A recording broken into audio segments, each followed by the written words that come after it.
Hi everyone အားလုံးပဲမင်္ဂလာပါကျွန်တော်ဒီနေ့မှာတော့အင်္ဂလိပ်စကားပြောမှာတကယ်ကိုအသုံးဝင်တဲ့ speaking ပုံစံလေးတွေကိုမျှဝေပေးမှာဖြစ်ပါတယ်ပထမဆုံးတစ်ခုက stick to the plan okay စီစဉ်ထားတဲ့အတိုင်းပဲလုပ်ပေါ့နော်လို့ပြောတာနောက်တစ်ခုကကျတော့ we're running behind okay ငါတို့နောက်ကောက်ကျနေပြီဆိုတော့ငါတို့စီစဉ်ထားတဲ့အတိုင်းမပြီးဘူးနောက်ကောက်တွေကျနေပြီเนาะဒါမျိုးပြောတာပေါ့နောက်တစ်ခုကကျတော့ we can't turn back okay ငါတို့နောက်ပြန်လှည့်လို့မရတော့ဘူးเนาะဆိုတော့ငါတို့ဒီအဆင့်ထိအောင်ရောက်နေပြီနောက်ပြန်လှည့်လို့မရတော့ဘူးเนาะအဲဒါမျိုးပြောတဲ့ပုံစံလေးပေါ့နောက်တစ်ခုကကျတော့ we have to keep going okay ငါတို့ရှေ့ဆက်သွားရမယ်เนาะဒါမျိုးပြောတာပေါ့နောက်တစ်ခုကကျတော့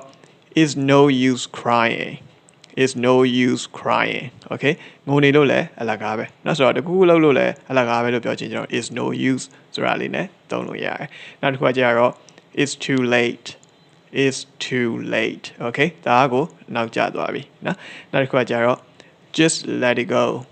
just let it go okay လက်လွတ်လိုက်ပါတော့ဗောနော် let it go လက်လွတ်လိုက်တော့နော်ဒါမျိုးပေါ့နောက်တစ်ခုကကျတော့